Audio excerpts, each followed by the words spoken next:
अल्लाह मैं क्या जानू रे, मेरे प्यारे बाबा मैं तुझे अपना मानू रे।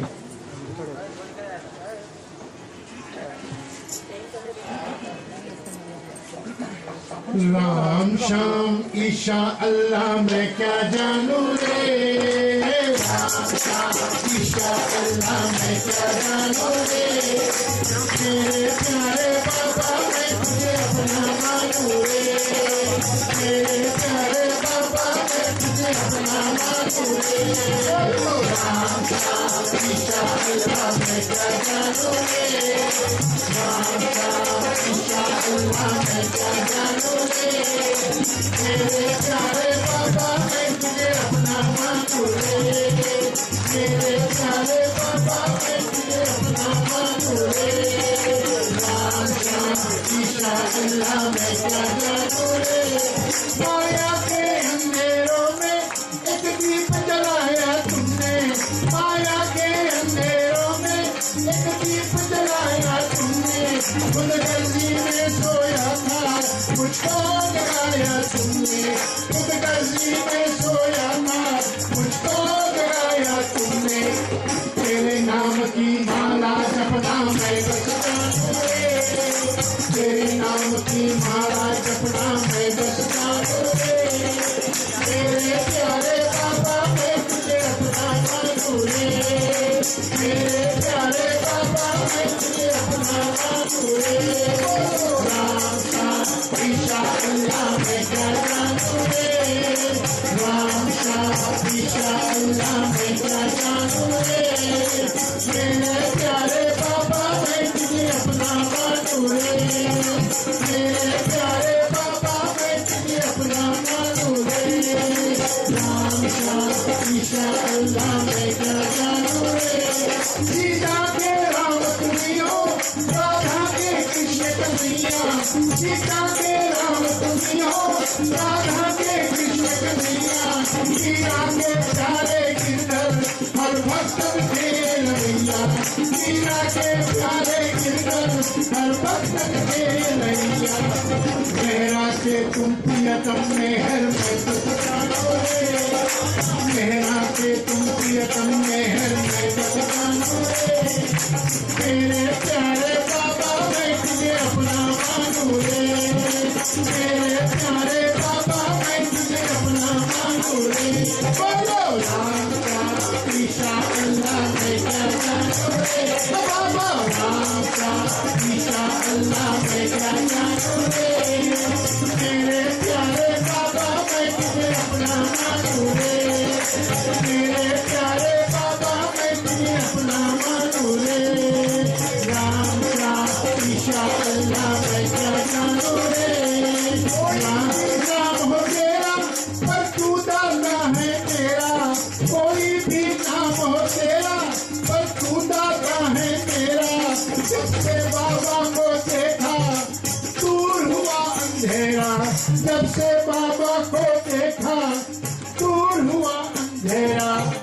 तेरे लिए बाबा है सूरज मैं बस जानू रे, तेरे लिए बाबा है सूरज मैं बस जानू रे, मेरे प्यारे बाबा मैं तुझे अपना मानू रे, मेरे प्यारे बाबा मैं तुझे अपना मानू रे।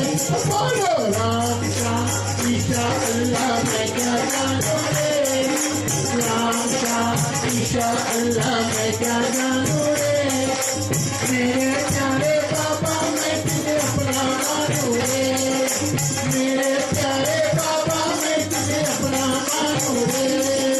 राम शाम ईशा अल्लाह मैं क्या जानू रे, राम शाम ईशा अल्लाह मैं क्या जानू रे, मेरे प्यारे बाबा मैं तुझे अपना मानू रे, मेरे प्यारे बाबा मैं तुझे अपना मानू रे। राम शाम ईशा अल्लाह मैं क्या जानू रे, राम शाम ईशा अल्लाह मैं क्या जानू रे, मेरे प्यारे बाबा मैं तुझे अपना मानू रे, मेरे प्यारे बाबा मैं तुझे अपना मानू।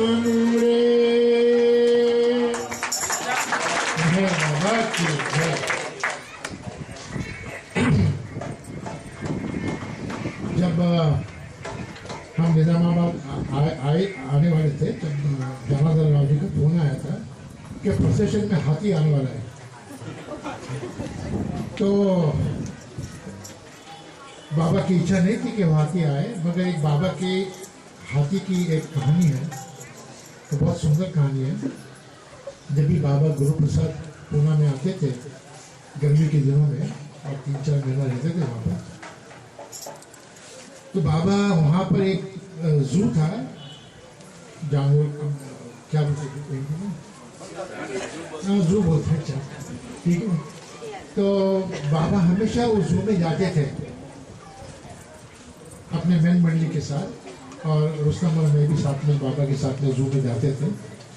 तो जू के अंदर एक हाथन थी, उसका नाम था सुमित्रा, और बाबा को उसके ऊपर बहुत प्यार हो गया था और सुमित्रा को भी बाबा पे बहुत प्यार हुआ था। तो बाबा जाते थे उसके पास और उसके ट्रंक को बाबा हाथ लगाते थे और बाद में उसको नारियल देते थे, पेड़ा देते थे, तो वो खाती थी और बाद में अपना सूंड ऊंचा करके बड़े से सलाम करती थी बाबा को। तो बाबा बहुत खुश होते थे और बाबा ने सब लोग को जाके सुमित्रा को मिलने का विनंदन किया था। तो मेरा माए, मनी बहन, सब लोग, महिला मंडली भी जाते थे। बाबा ने कहा था जाके सुमित्रा को मिल के आओ। और कोई भी बाबा लवर अमेरिका से आता था तो उनको भी बोलते थे लेके जाओ सुमित्रा के पास, सुमित्रा को मिला के आओ। तो काम मेरा रुस्तम का था उनको लेके जाके सुमित्रा को भेंट करने का। तो 1969 में, और ये हर साल बाबा जाते थे सुमित्रा को मिलने। 1969 में बाबा ने अपना शरीर ड्रॉप कर दिया, सालों गुजर गए, हम कभी भी वापस जू गए नहीं सुमित्रा को मिलने को, तो ध्यान में से चले गया। तो एक बार हमारा मित्र जो है, जो मेहराबाद में भी रहता है, डॉक्टर बॉब स्ट्रीट, आपने आप जानते नहीं उसको, तो हमारे घर पे आया था और बात पर से बात सुमित्रा की बात निकली। जिस तरह से अभी आज आपको मैं बात कर रहा था वैसे मैं बात कर रहा था सुमित्रा के बारे में। तो मैंने उसे कहा तुम सुमित्रा को मिले हैं क्या? तो बोला नहीं। मैं बोला चलो मेरे साथ। मैंने बहुत साल के बाद सुमित्रा को मिलने जा रहा हूँ, बाबा के शरीर देकर छोड़ने के बाद कभी भी गए ना सुमित्रा को मिलने।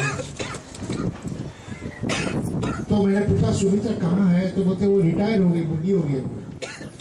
तो मैं कहाँ पर है? बोलते है वहाँ पर उनका जो एंक्लोजर है वहाँ पर वो घास खा रही है।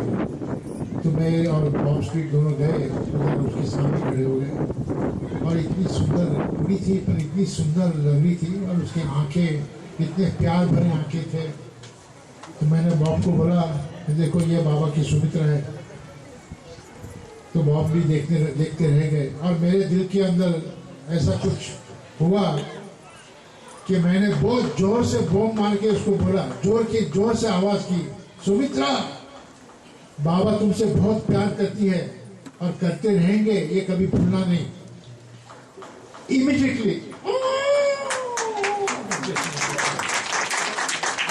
तो हम दोनों ताजुब में रह गए कि उसे बाबा का नाम याद था उसको। और फिर हम घर लौटे और 4 दिन के बाद पूना हेराल्ड के अंदर पेपर में न्यूज आया कि सुमित्रा गुजर गई।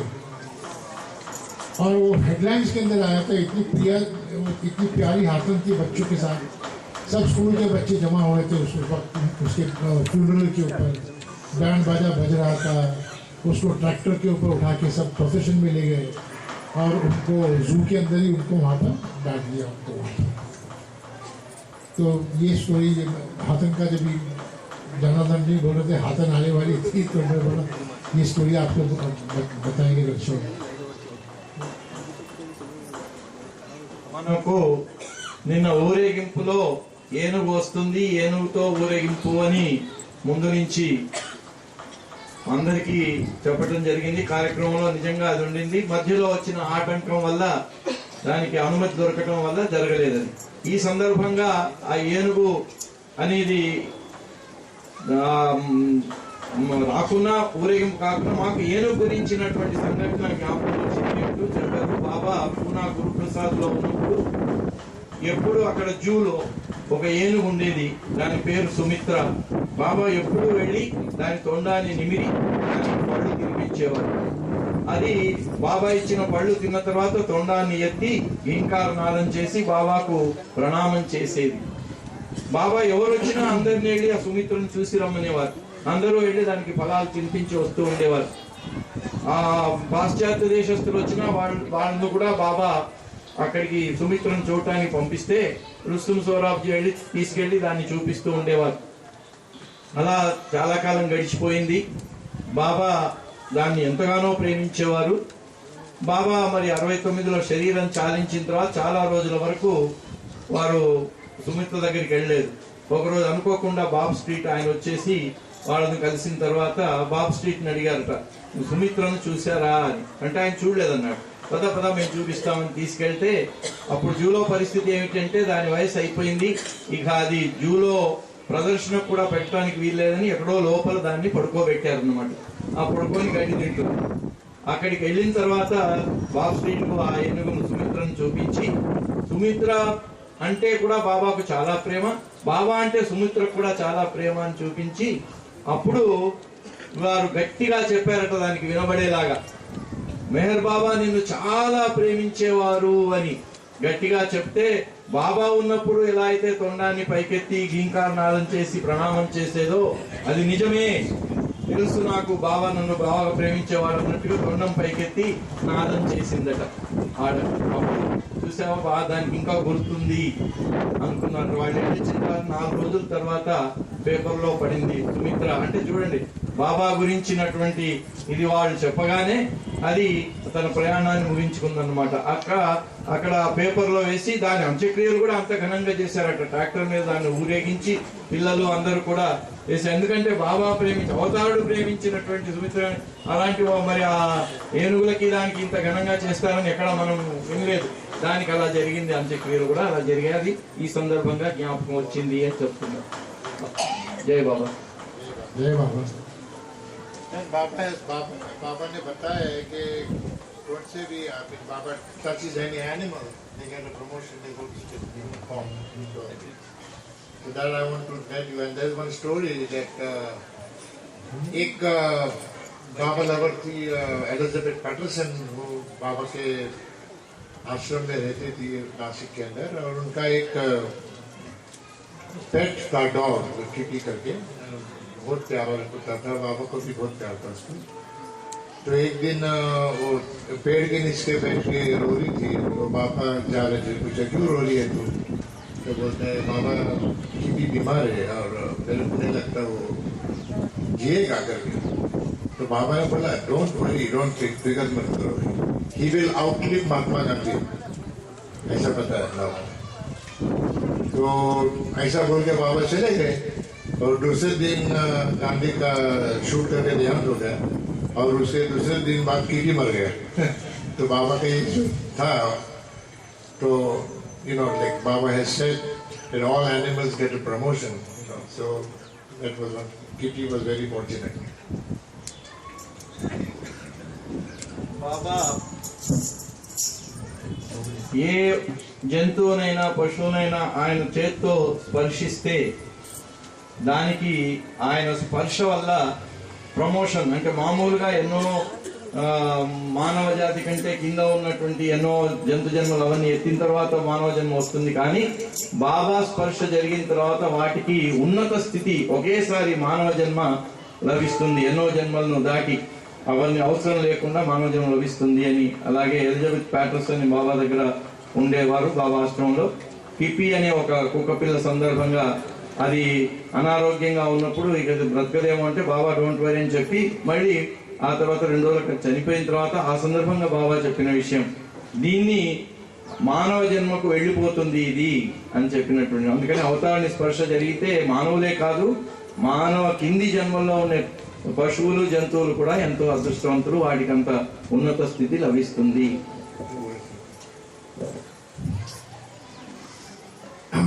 आप लोगों को मालूम नहीं होगा कि बाबा ने हमारा नाम उन्होंने खुद देखा, रुस्तम और सोहराब, मगर हमेशा हम लोग मोटे थे तो बाबा हमेशा हमको चिढ़ाते थे भी, और हमको दूसरा नाम दिया था। हनुमान का नाम हनुमान महाराष्ट्र में मारुति बोलते उसको, तो अलग अलग तरह के मारुति आते हैं। तो एक मारुति था बॉम्बे मारुति, तो उसने नाम रखा था बॉम्बे और मेरा मारुति। तो वो हमेशा हमको बॉम्बे मारुति कहाँ पर है, रुस्तम सोहराब कहाँ पर है। हमारे पिताजी बेराम बाबा के भाई जब शादी किए, शादी के बाद फैमिली का रिस्पॉन्सिबिलिटी आ गया था और नौकरी करने चले गए। उनको फोटोग्राफी का बहुत शौक था, तो शादी के बाद बम्बई गए रहने को, और सिनेमा के कैमरामैन, असिस्टेंट कैमरामैन सिनेमा के बने। और पहला जो टॉकी फिल्म था आरा मारा, उनके वो असिस्टेंट कैमरामैन थे, मगर उनको बहुत बुरा अस्थमा था, इसलिए मुंबई उनको सूट नहीं हुआ तो पूना आ गए, और पूना में स्टिल फोटोग्राफी करते थे। और बाबा के बहुत बेहतरीन फोटोग्राफ्स हमारे फादर बेराम ने बाबा को फोटोग्राफ्स लिए हैं, और बाबा ने उनको कहा था कि मेरे जितने भी फोटोग्राफ्स है वो बना के मनी बेन को देना, और मनी बेन वेस्टर्न बाबा लवर्स को भेजेंगे, मर्टल बीच को भेजेंगे। तो डब्बे के डब्बे मेरे पिताजी बाबा के फोटो बना देते। उस टाइम पे अभी ऐसा जो कैमरा में डिजिटल कैमरा ऐसा नहीं था, उस टाइम पे तो असल का जो डार्क रूम के अंदर केमिकल्स के अंदर फोटो बनाने का था, सुबह से रात तक काम करते थे। तो फोटोग्राफ्स बना के डब्बे में डाल के मनी बेन को भेजते थे, और मनी बेन मर्टल बीच भेजने के पहले वो फोटो का डब्बा बाबा के पास लेके जाती थी, और कहते बाबा आपका टच करो, तो फोटोग्राफ्स को टच करो तो मर्टल बीच के बाबा लवर्स को फोटो मिलेंगे, तो आपके हाथ के टच किए फोटो मिलेंगे। तो जब ये डब्बा बाबा के सामने रखा तो बाबा ने अपना हाथ डब्बे के ऊपर, पहले ऊपर जो फोटो था उसके ऊपर हाथ रख दिया, और मनी बेन डब्बा ले गई और टाइपिंग करती थी लेटर एलिजाबेथ और किटी को कि बाबा ने ये फोटो सब खुद ब्लेस किए हैं, खुद टच किए हैं, तो मैं भेज रही हूँ। फिर मनी बेन सोचने को लगी कि बाबा ने तो सिर्फ ऊपर का फोटो टच किया, बाकी के डब्बे में फोटो का टच किधर किया, तो मैं क्या लिख रही हूँ कि बाबा ने सब फोटो ब्लेस किया। तो वो डब्बा लेके वापस बाबा के पास गई, और बाबा को कहा बाबा मैं भेज रही हूँ किटी और एलिजाबेथ को बेराम के जो फोटो बनाए आपके, मगर आपने सिर्फ डब्बे का ऊपर जो फोटो है उसके ऊपर हाथ लगाया, बाकी के फोटो को हाथ नहीं लगाया। तो मनी आंटी हमको बोल रहे हैं कि बाबा ने मुंह पे बहुत बड़ा सा हंसी आया उनको, बोलता मेरा जब ऊपर के फोटो को लगता है तो वो पूरे सब फोटो में से जाता है, वो डब्बे के आर पार जाता है, ये धरती के आर पार जाता है, और पूरे यूनिवर्स के अंदर घूम के वापस मेरे पास आता है।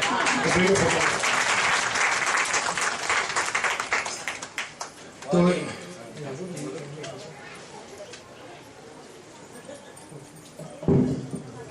వారి నాన్నగారు బెహ్రాంగ్ గారు బాబా ఆదేశం ప్రకారం పెళ్లి చేసుకొని ఇంట్లో తల్లిదండ్రుల తరఫున ఉండి బాధ్యతలు నిర్వర్తిస్తూ ఉంటే, మరి ఏదో ఒకటి జీవనాధారం కోసం ఏదో ఒక వృత్తి చేపట్టాలి కదా. ఆయన ఫోటోగ్రాఫర్ గా ఉన్నారు.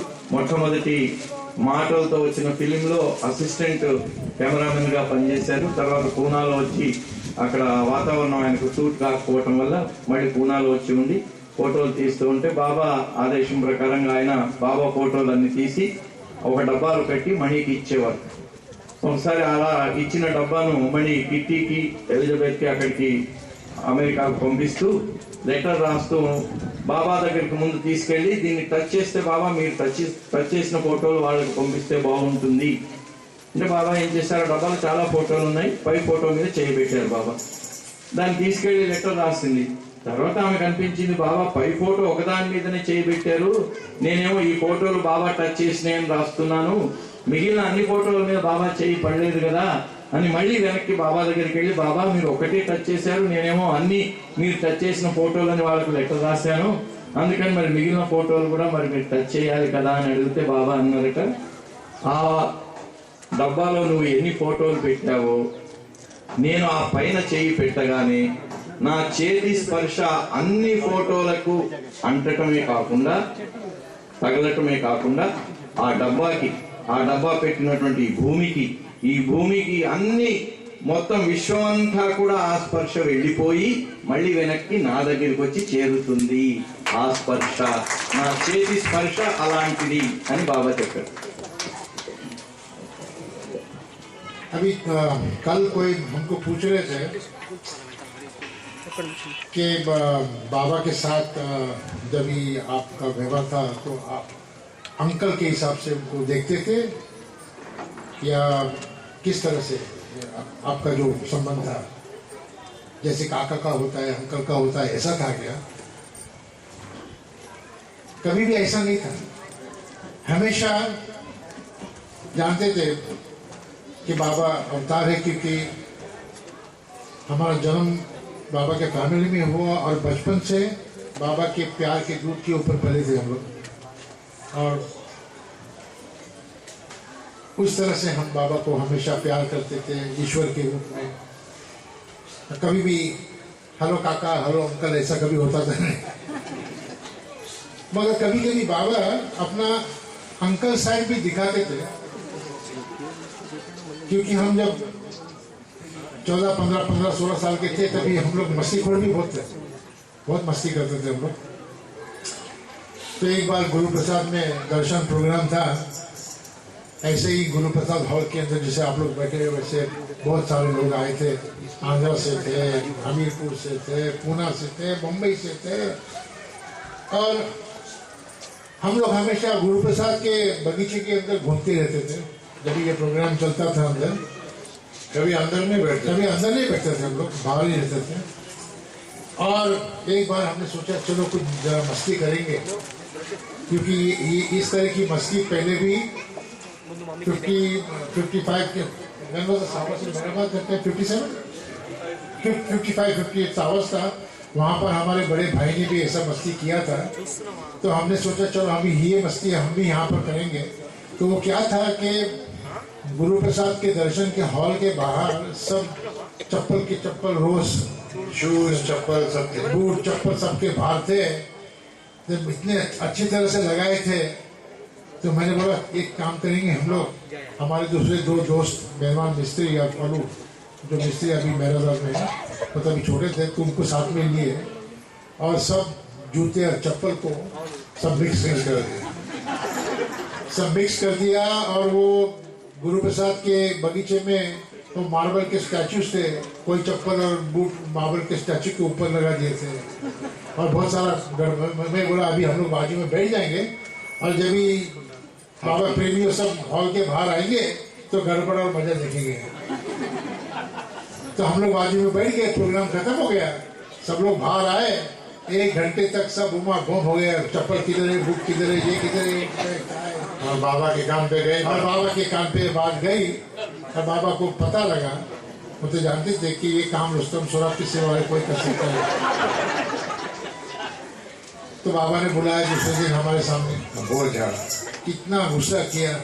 अभी ये काका का साइड अंकल बोलते ना, का साइड, जिस तरह से तुम मेरे प्रेमियों का बर्ताव करते हो, इस तरह से बर्ताव करती हो, तुम मेरा नाक काटने के लिए यहाँ आए हो तुम लोग।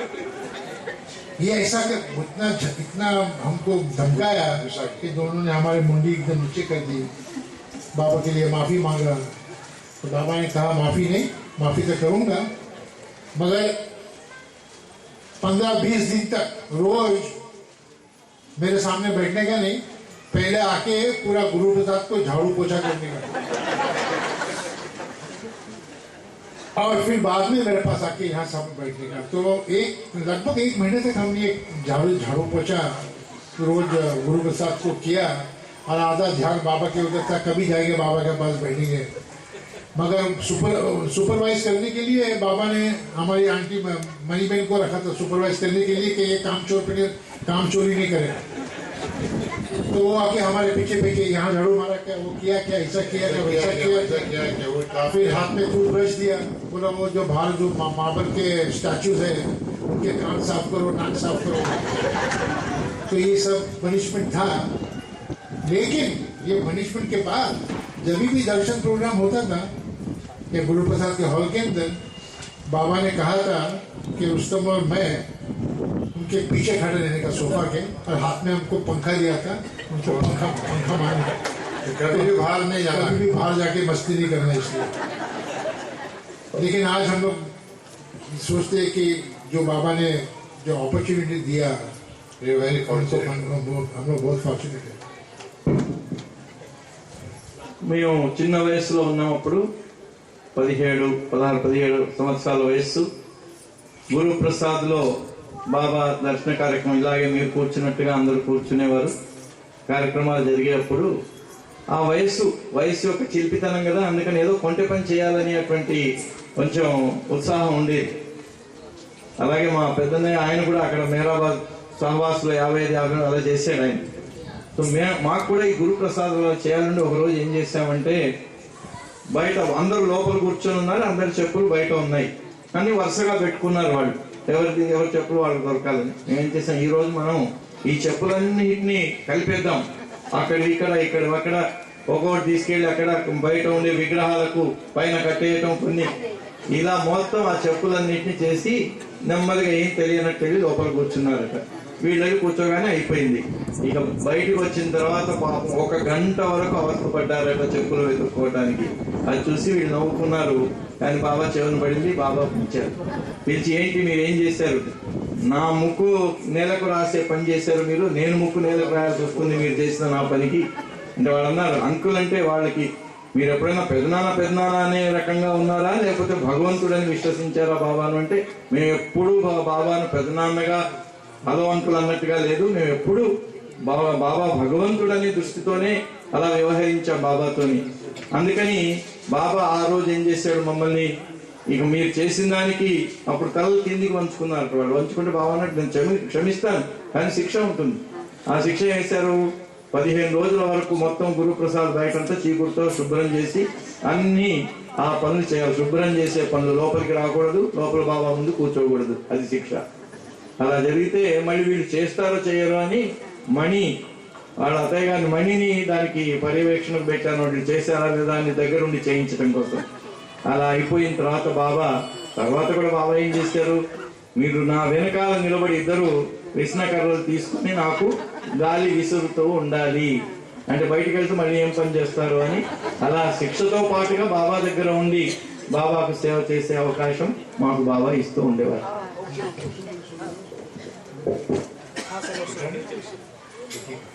बाबा भी जब भी गुरु प्रसाद में आते थे तो वो हमेशा अपने घर पे, बेराम के घर पे, बाबा हाउस पे आते थे हमेशा। और आके पहला अपने बाबा का जो रूम है वहाँ पर आप बहुत लोग ने देखा होगा, वो कुर्सी देख जो चेयर है अंदर, वहाँ पर बाबा बैठते थे। फिर बाहर आते थे और जहाँ पर कुआं है वो कुएं के बाजू में एक उनकी कुर्सी हम लोग रखते थे और बाबा उसके ऊपर बैठते थे। और मोहल्ले के अंदर जितने भी सब थे वो बाबा के दर्शन के लिए आते थे। और हमारे माता जी परीन बाबा के कुर्सी के बाजू में एक थाले के अंदर सब बहुत सारे पेड़े रखते थे, पेड़े तो प्रसाद देने के लिए बाबा। तो पूरे लाइन लगती थी प्रसाद बाबा का दर्शन लेने के लिए। और बाबा ऐसे बैठे रहते थे, उनका सदरा नीचे चल जाता था। और जैसे पहला कोई आता था बाबा के दर्शन लेता था, बाबा उनके गाल को हाथ लगाते थे, एक पेड़ा देते थे और दूसरा पेड़ा उठा के सदरे के नीचे डाल देते थे। फिर दूसरा आता था, बाबा पैर पड़ते थे, बाबा ऐसा बाबा हाथ लगाते थे, पेड़ा देते थे और दूसरा पेड़ा उठा के सदरे के नीचे फेंक देते थे, कुर्सी के नीचे। ये ऐसा बहुत बार हुआ। तो बाबा के मणि बहन भी वहां पर थी। तो बाबा के बहन ने मणि सोचा कि बाबा ये क्या कर रहे हैं, एक को पेड़ा दे रहे हैं और दूसरा पेड़ा लेके पीछे सदरे के नीचे, कुर्सी के नीचे डाल रहे हैं। तो वो बाबा की कुर्सी के पीछे गई देखने के लिए कि क्या हो रहा है। तो हमारा एक कुत्ता था मिकी करके नीचे, तो ऐसा मुंह खोल के बैठता था वो। तो एक बाबा प्रसाद एक को देते थे और दूसरा प्रसाद मिकी को देते थे। इतना पेड़ा खाया रहेगा मगर बीमार नहीं हो गया वो, मगर बहुत बुरा हो गया। और जब भी उसने अपनी जान छोड़ी तो उसका आधा देह बाबा के रूम के अंदर था और बाबा आधा देह बाबा के रूम के बाहर था। तो ये गम्मत की बात थी। బాబా గురుప్రసాద్కి వచ్చినప్పుడల్లా తన సొంత ఇంటికి, అంటే వాళ్ళ నాన్నగారు బేరా ఉండే ఇంటికి వచ్చేవారు.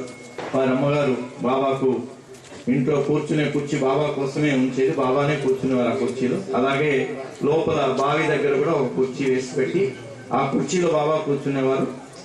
బాబా ఉన్నప్పుడు అందరూ మండేవాడు, బాబా ప్రేమకు అందరూ వచ్చి దర్శనం చేసుకునేవారు. ఆ వచ్చిన దర్శనం చేసుకున్న వాళ్ళ కోసం ప్రసాదం కోసం పేడ అవన్నీ అక్కడ పెట్టేది ఒక ప్లేట్ లో. అందరూ వచ్చి ఒక్కొక్కరుగా దర్శనం చేసుకుంటుంటే బాబా వాళ్లకు పేడ ఒక ప్రసాదంగా ఒకళ్ళ చేతులు పెట్టి ఇంకొకటి తీసి ఆ కుర్చీ కింద ఇలా విసిరేసేవారు. మణి అక్కడ ఉండి చూసి ఏంటిది బాబా ఏం చేస్తున్నారు, ఒకటేమో వాళ్ళకి ఇస్తున్నారు, ఒకటేమో కింద విసిరేస్తున్నారు, ఏంటి ఇవన్నీ ఎందుకు అలా కింద పడిస్తున్నారు అని మెల్లగా బాబా వెనక వైపు నుంచి వెనకెళ్ళి చూస్తే అక్కడ విక్కీ అని మా కుక్క ఉందన్నమాట. అది వెనకాల నోరు తెరుచుకొని ఉండేదట. అందుకని వీళ్ళకి ప్రసాదం ఒకటి పెడితే ఒకటి దానికి బాబా విసిరితే అది పట్టుకొని తినేసేదన్నమాట. అన్ని పేడాలు తిన్నా కూడా, అంటే ఎంతమంది దర్శనం చేసుకుంటున్నారో అంతమందికి ఇచ్చిన పేడాలన్నీ ఇది తినేసింది అనమాట వాళ్ళతో సమానంగా. అన్ని తిన్నా కూడా దానికి ఏం అనారోగ్యం కాలేదు. దాని తర్వాత అది దాని వయసు మళ్ళిన తర్వాత చనిపోయింది. కానీ చనిపోయేటప్పుడు అది సగం బాబా రూమ్ లోకి వెళ్ళి సగం శరీరం అటు సగం శరీరం బయట ఉండే స్థితిలో అది ప్రాణం వదిలేసింది. बाबा के प्यार में जैसे जैसे उम्र होती गई उस टाइम पे बाबा के साथ जब बाबा के सामने रहते थे तो हमारे ख्याल में कभी स्पिरिचुअलिटी या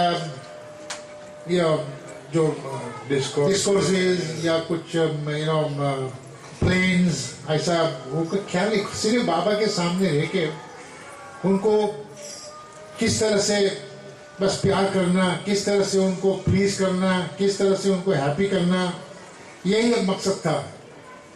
और कभी भी सोचा नहीं ऐसा कि गॉड रियलाइजेशन या ऐसा कुछ नहीं, क्योंकि वो तो बाबा ने कहा है कि वो तो एक न एक दिन सबको मिलने वाला ही है। तो हमारा जो लाइफ था बाबा के साथ सिर्फ बाबा के प्यार में रहना। और ये देख रहे हैं अभी आप सोचेंगे कि हमने इतने बच्चे, बाबा ने जो कहा मेरे छोटे छोटे बच्चे सागर के तरह मेरे पास आएंगे। आज हम ये सब बच्चे लोग देख रहे हैं, छोटे छोटे बच्चे जो हाथ जोड़ के जय बाबा करते, प्यार करते। क्या तो उन्होंने क्या वो सोचते हैं क्या कुछ गॉड रियलाइजेशन का या कोई किस तरह से ये कुछ नहीं, वो बाबा का सिर्फ प्यार है। तो इस तरह से हम लोग भी जब भी बड़े हुए, जैसे जैसे बड़े हुए, कभी भी ये कोई चीज का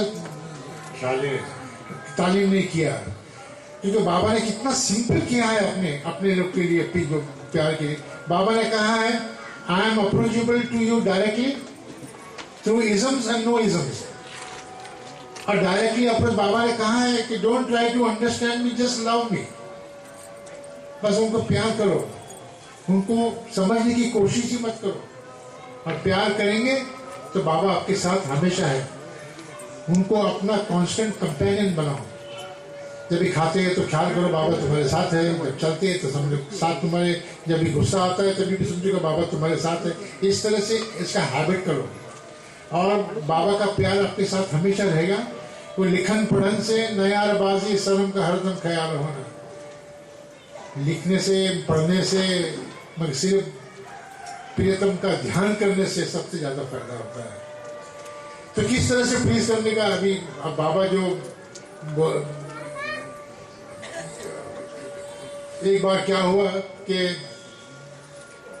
फर्स्ट टाइम बाबा के सामने हम 17 साल के थे, तो पहले बार मूछ आने का चालू हुआ था मूछ। तो हमने बताया कि बाबा अभी फर्स्ट टाइम मूछ आ रही है, बाबा के सामने मूछ लगा के जाएंगे हम लोग। तो शेविंग कुछ किया नहीं, मुझ को थोड़ा थोड़ा बढ़ाया पर ज्यादा नहीं था मुझ के। जब शुरुआत हुआ तो हमारी बहन का जो आई पेंसिल आता है ना काला कलर का, वो काला थोड़ा सा ज्यादा डार्क किया थोड़ा, कि जरा बाबा देख के खुश हो जाएगी कि अभी बड़े आदमी हो गए। तो बाबा के सामने गुरु प्रसाद में फर्स्ट टाइम गए, दोनों मूछ लगा के और बाबा के सामने खड़े, जय बाबा किसके बाबा के पास है। बाबा ने देखा, बोला मूछ, को मूछ। मैं बोला हाँ बाबा। बाबा ने ऐसा कैसे, बैठ गए, बाद में कुछ बताया नहीं, कुछ नहीं। मैं बोला चल बाबा, शायद बाबा ने मूछ देखा भी अच्छा है, क्योंकि बाबा की भी मूछ थी। एक हफ्ता हो गया तो जानते हैं कि अभी टीनेजर्स है तो शेविंग वो कंटाला आ गया मुच्छी का, तो निकाल दिया, रोज पेंसिल लगाना निकाल दिया। तो बाबा के सामने फिर बाबा ने देखा, बोला मूछ गया। मैं बोला हाँ बाबा मूछ निकाल दिया, ये अच्छा दिखता है। तब से कभी भी मूछ हमने बनाया है। प्लस सिर्फ उनका खाली जो इशारा था, ऐसा नहीं बोला कि मूछ मत बढ़ाओ, मगर एक इशारा था कि ये अच्छा दिखता है।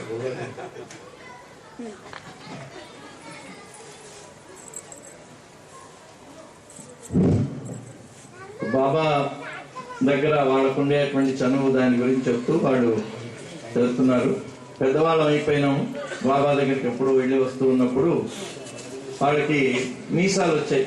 యుక్త వయసు రాగానే మీసాలు మామూలుగా వచ్చేస్తాయి కదా. ఆ మీసాలు ఎప్పుడైతే వచ్చాయో కొంచెం కొంచెం వచ్చాయి, ఇంకా పూర్తిగా రాలేదు. బాబా దగ్గరికి వెళ్ళినప్పుడు బాబా నాకు కూడా మీసాలు వచ్చాయని చూపించదలుచుకొని దాన్ని కొంచెం పెన్సిల్తో మంచిగా దిద్దుకొని బాగా కనబడేలాగా మీసాలని బాబా దగ్గరికి వెళ్ళారట. బాబా ఓహో మీసాలు వచ్చాయి, చాలా బాగుంది మీకు అని చెప్తూ బాబా దగ్గర కూర్చున్న తర్వాత బాబా ఏమనలేదు. ఓహో మీసాలు వచ్చాయా అన్నారు కానీ ఇంకేమనలేదు. మళ్ళీ కొద్ది రోజుల తర్వాత బాబా దగ్గరికి వెళ్ళేటప్పటికి ఈ మీసాలు దిద్దుకోవటం చేయటం ఇది ఉందని దాన్ని లేకుండా సేవ్ చేసుకొని వెళ్ళారట. ఈసారి బాబా దగ్గరికి వెళ్ళిన తర్వాత ఏమైంది, మీసాలు అప్పుడే వచ్చాయి, అప్పుడే వెళ్ళిపోయాయా, ఎక్కడ పోయినాయి అంటే బాబా తీసేసాం మేము, ఇదే బాగుంది అన్నాడట బాబా. ఆ రోజు నుంచి మళ్ళీ మేము మీసాలు పెట్టుకోలేదు. బాబా పెట్టుకున్నాడు కాబట్టి మేము చేయాలని ముందు అనిపించింది మాకు, కానీ ఎప్పుడైతే బాబా మాకు ఆ సూచన చేశారో లేకుండానే బాగుంది అన్నప్పుడు ఆ రోజు నుంచి అప్పుడు మేము మీసాలు పెట్టుకోలేదు.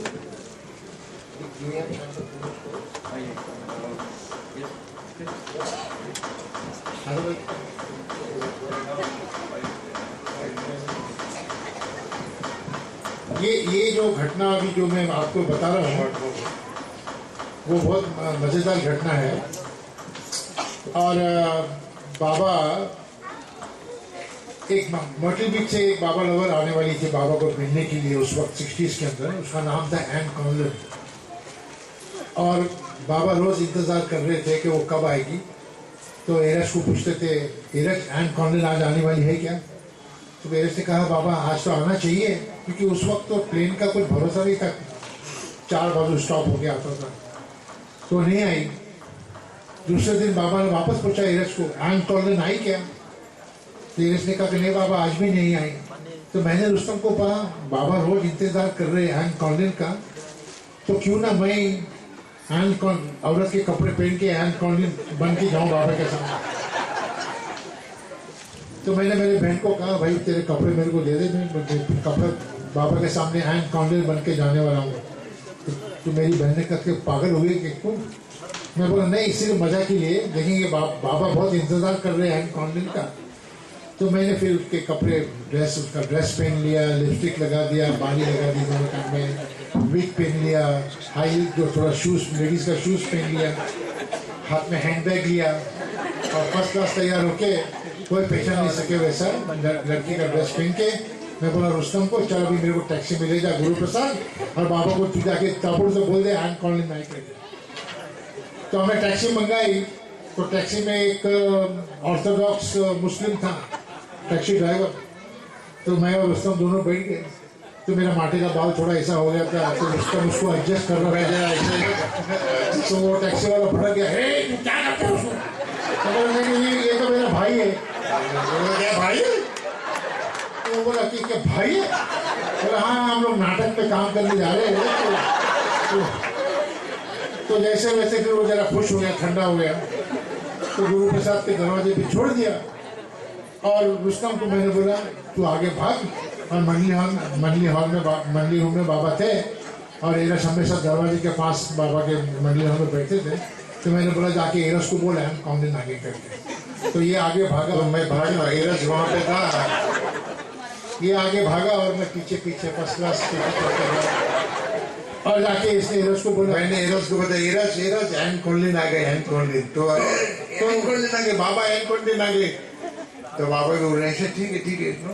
तो मैं गया तो एरस भागा बाबा के पास उनका सजरा नीचे करने के लिए, पैर में चप्पल पहनाने के लिए, और जैसा एरस वैसा कर रहा था मैंने अपनी मुंडी अंदर डाली, जय बाबा तो बोला। तो एरस आया भागते भागते मेरे को बोलते नहीं आप अभी अंदर नहीं आ सकते, आप you can't come in now, you wait No, I want to see Baba right now. I want to see him right. No you go out No, I want to see. और मैंने ऐसे मुंडी देखा डाला और बाबा ने भी देखा, बाबा ने तुरंत पहचान दिया कि ये सौरभ है, और मैं एरस ने पहचाना जो मेरे नजदीक में आके मेरे को बोलता है मत आओ। मंडली सब बैठी थी, आलोबा था, मैं जी पेंडू सब बैठे थे, किसी ने पहचाना नहीं। और वो भी नहीं, मैं अकेला बैठा बट मंडी के साथ था, तो भी पहचाना नहीं। तो बाबा अभी बाबा मेरे साथ भाग ले रहे एक्टिंग करने का, तो वो बाद में एरस ने मेरे को बताया। तो बाबा ने बोला आने दे हैंड करने को, आने दे। तो मैं भागा, चल बाबा के पैर पे माथा रख दिया। बाबा ने बोला बैठ जा, तो मैं बैठ गया ऐसे। तो बाबा ने पूछा कभी आए तुम? Baba, last night I came. खाना खाया कि? Yes, Baba, I had very nice food, spicy, very Indian spicy food. रात को सोई क्या? Oh, I slept like a log. ऐसे हो गया। फिर बाबा ने एरस को कहा इंट्रोड्यूस करो सब मंडली को। तो पहले आलोबा था, एरस ने कहा this is Aloba, Ali Akbar Shahpurzaman. Jai Baba. Jai Baba. ये this is Pendu. Jai Baba, Pendu. जय बाबा। दिस इज मैजिक करके जय बाबा मैजिक करके सब लोग ने जय बाबा किया और कोई पहचाना नहीं।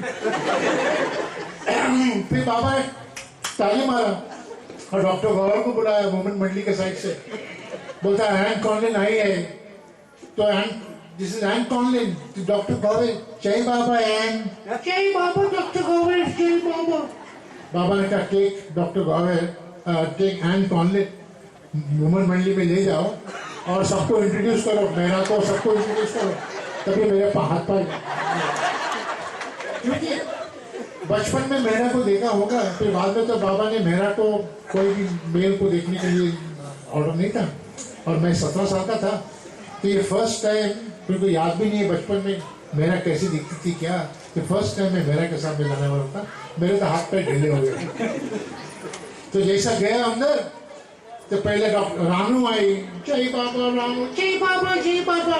मेरू आई, जय बाबा, ना जाए सब किसी ने पहचाना नहीं।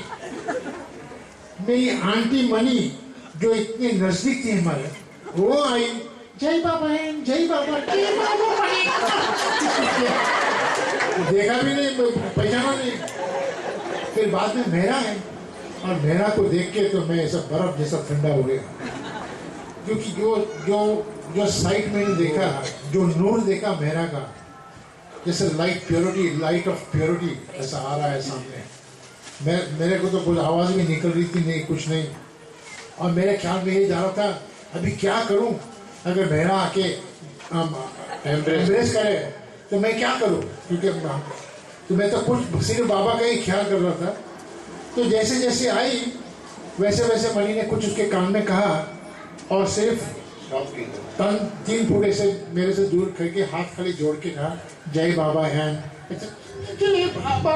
मेरी आवाज निकल रही, और उस वक्त बरोबर बाबा मैन मंडली से विमेन मंडली में आ गए, और बाबा को देख के सब चौंक गए, आप लोग हैंड को मिले, ये हैंड नहीं, ये सौरभ है।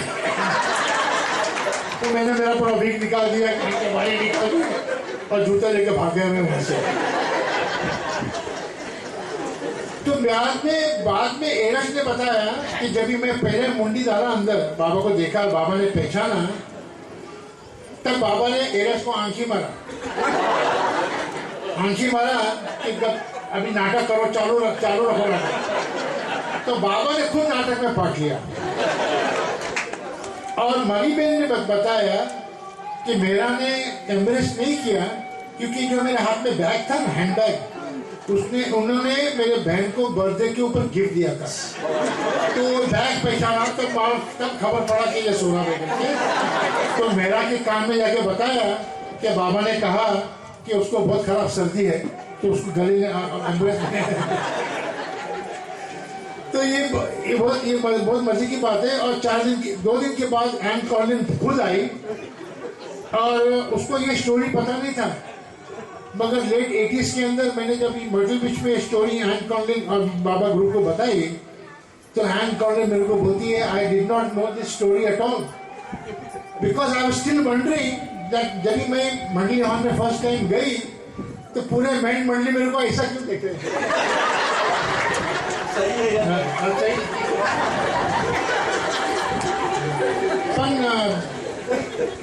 Letter on in life an Colin वो मेरे जैसी बड़ी थी और मोटी तो मेरे जैसी दिख रही थी वो। So that was a very humorous story that took place. అందరికీ అర్థమై ఉంటుంది, ఎందుకంటే మీ నవ్వులే చెప్తున్నాయి అది అర్థమైందని. కాకపోతే సంక్షిప్తంగా ఏంటంటే బాబా ఈ జగన్నాటకంలో పాత్రధారి వస్తూ ఉంటాడు. మామూలుగా కూడా అందరితో వ్యవహారంలో కూడా అప్పుడప్పుడు ఆయన కూడా పాత్రధారిగా వ్యవహరిస్తూ ఉంటారు. ఆయన ఒక యాన్ కాండిని వేషం వేసుకొని ఆమె కోసం బాబా వెయిట్ చేస్తున్నాడు. 3 రోజుల నుంచి అడుగుతున్నాడని ఈయన ఆ వేషం వేసుకొని బాబా దగ్గరికి వెళ్ళారు. ఎవరూ గుర్తుపట్టలేదు, అందరికీ జై బాబా చెప్తూ వెళ్ళారు. బాబా ఒళ్ళో తల పెట్టినప్పుడు బాబాకి తెలిసిపోయింది ఈయన సోరాబ్ అని. కానీ ఈ రుచి కూడా సంజ్ఞ చేసి చెప్పొద్దన్నారు, అందరితో కల్పించారు. ఆఖరికి మేరా దగ్గరికి వెళ్ళినప్పుడు ఆయన కాళ్ళు చేతులు వనకట్టి మొదలు పెట్టాను. ఎందుకంటే మేరా ఏ పురుషుణ్ణి కూడా టచ్ చేయటం అప్పట్లో బాబా ఎప్పుడు ఒప్పుకోలేదు, అది జరగలేదు, అలా ఉంచారు. ఈయన ఆమె మెహరా దగ్గరికి వెళ్ళేసరికి ఆమె నుంచి పరిశుద్ధమైనటువంటి ప్రేమ, నిర్మలమైన ప్రేమ అట్లా ఒక లైట్ లాగా వస్తున్నట్టు కనిపించి ఆయనకి అలాంటి ఆ వణుకు పుట్టిందట, షేక్ అయిపోయింది. అదొక పక్కన ఆ లైట్ చూసి దూరంగానే ఉండిపోయాడు. మెహరా దగ్గరికి వచ్చి జయబాబా చెప్పింది, మెహరా చెవులో మణి చెప్పిందట. ఎందుకంటే ఆయన పట్టుకున్న బ్యాగు ఈయనకు సోరాబుకు గిఫ్ట్ గా ఇచ్చింది, దాన్ని చూసి గుర్తుపట్టింది మణి. గుర్తుపట్టి మెహరాకు సూచన చేసింది. బాబా వచ్చాడు. అప్పుడు బాబా చెప్పాడు, మీరు అందరూ ఆయన్ని కలిశారంటే అందరూ కలిసాం. జయబాబా చెప్పారంటే ఆయన కాదు సోరాబు అని చెప్పాడు. అలా ఆయన స్వయంగా కూడా అవతారుడు. నిన్న చెప్పినట్టుగా ఆయన విశ్వ కార్యభారాన్ని తగ్గించుకోవటానికి ఆయన ఎలాగైతే హాస్య ప్రవృత్తిని ఉపయోగించుకుంటాడో ఇలాంటి సన్నివేశాల్లో కూడా ఆ తెలిసి కూడా ఆయన తన పాత్రను నిర్వర్తించేవారు ఈ జగన్నాటకంలో. वक्त के पाबंदी है, मगर रुस्तम एक आपको लास्ट स्टोरी बोलेंगे.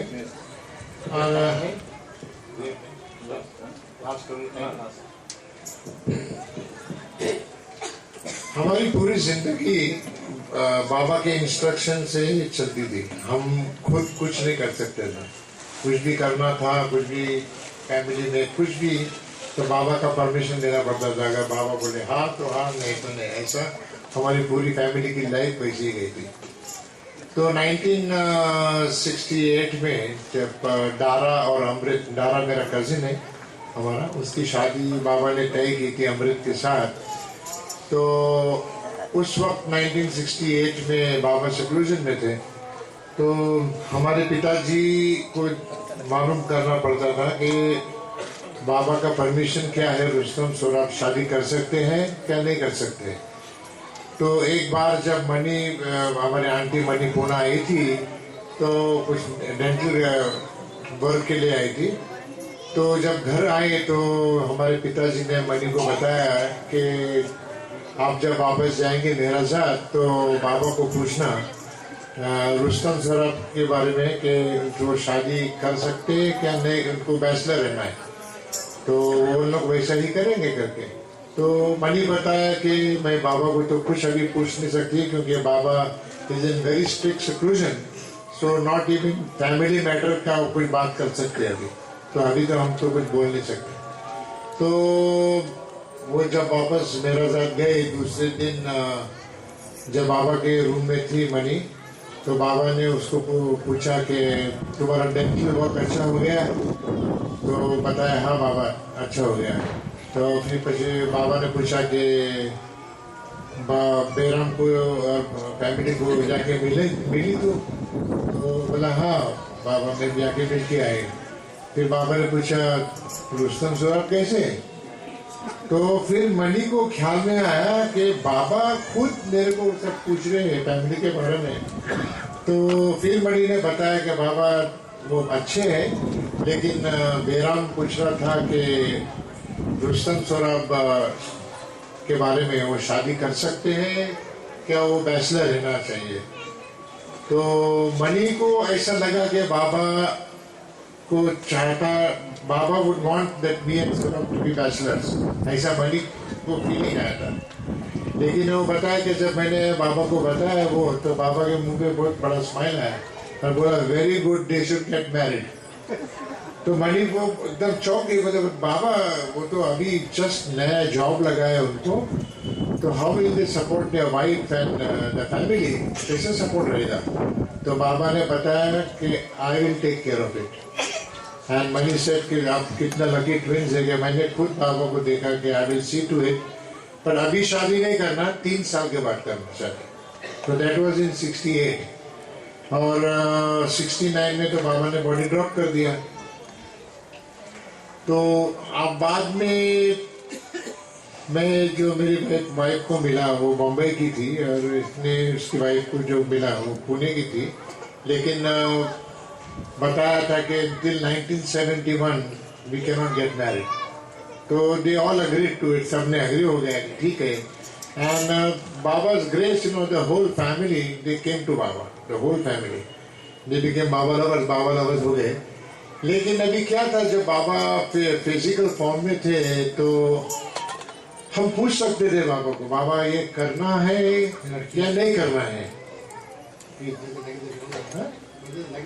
या पर तो अभी जब बाबा ने बॉडी ड्रॉप कर दिया, we knew that Baba is God in human form, Baba is everywhere, Baba is there, but still that attachment जो था बाबा के फिजिकल बॉडी के साथ, पर्सनल क्वेश्चंस पूछने के लिए, टू गेट द आंसर्स, तो वो मेरे और मेरे भाई के ख्याल में था कि इतना अच्छा होता था अगर बाबा रहते और लड़की को देखते बोलते कि नहीं ये लड़की से शादी करो, ये तुम्हारे लिए यही कर दिया और ये तुम्हारे लिए। So that thought was always there. It was a thought, you know, that आता आदमी को, ये human beings। तो एक बार इसकी जब फियांस भी गॉट एंगेज, शादी नहीं किया, लेकिन इसकी फियांस से जब घर आई तो उसने बताया कि सोराब मैंने बाबा का सपना देखा आज। तो सोराब बहुत एक्साइट हो गया। तो बोला क्या सपना देखा? बोला मैं बेड के ऊपर, I am lying down on the bed, bed पे देखी हूँ और बाबा आते हैं दरवाजे पे और बड़ा स्माइल है और आके बेड पे बैठते हैं और मेरा हाथ लेके मेरे हाथ पे चुम्बन करते हैं। तो सोराब बहुत खुश हो गया, क्योंकि Baba is given a sign कि यस यही है मेरे लिए करके। मैं सबको बताया, हम सब खुश हो गए। फिर मेरे दिल में मेरा क्या तो देखो इतना कमाल है। जो मेरी वाइफ तो बॉम्बे में थी, पुणे में नहीं थी, इसकी वाइफ पुणे में थी और मैं उस वक्त फैक्ट्री में काम करता था। तो मैं काम पे गया और मेरे को बॉम्बे से फोन आया मेरे फियांसे का, और मैं बोले क्यों आज एकदम तुमने वीक डे पे फोन किया? बोलता है रुस्तम मैंने लास्ट नाइट को बाबा का सपना देखा, सेम नाइट इसके वाइफ ने देखा। तो जब उसने वो बताया तो मेरे पूरे रोंगटे खड़े हो गए, बाल मतलब क्या सपना देखा है?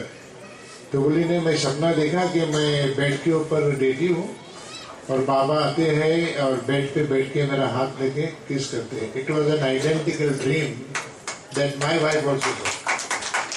तो फ्रॉम दैट टाइम उस वक्त से there is no doubt, and there was no doubt, but the thought doesn't exist now, that whether Baba would want it or not. We leave it to Baba. Baba पे सौंप देते हैं। If it has to happen, Baba will let it happen. And the Baba doesn't want it to happen, आप sir भी पटको तो नहीं होएगा। So that is the way we have been carrying on with our life, as Baba is a guide always. जय बाबा।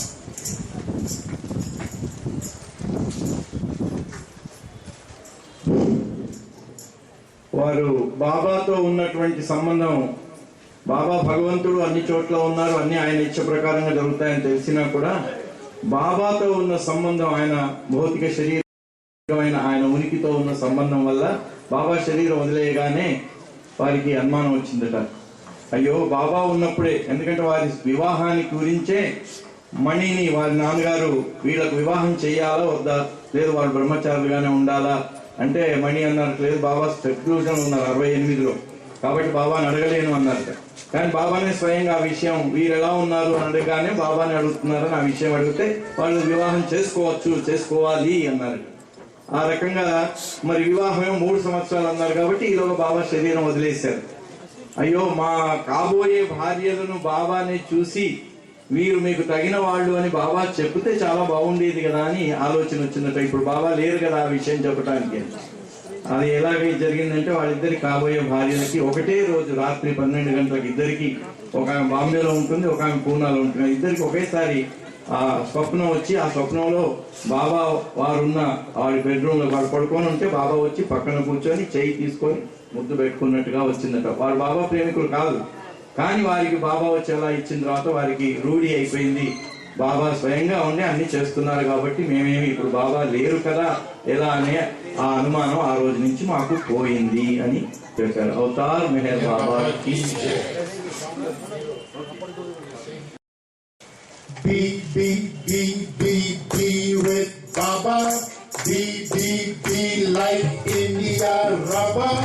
Let him hold you to his joy. Be a Baba girl. Be a Baba boy.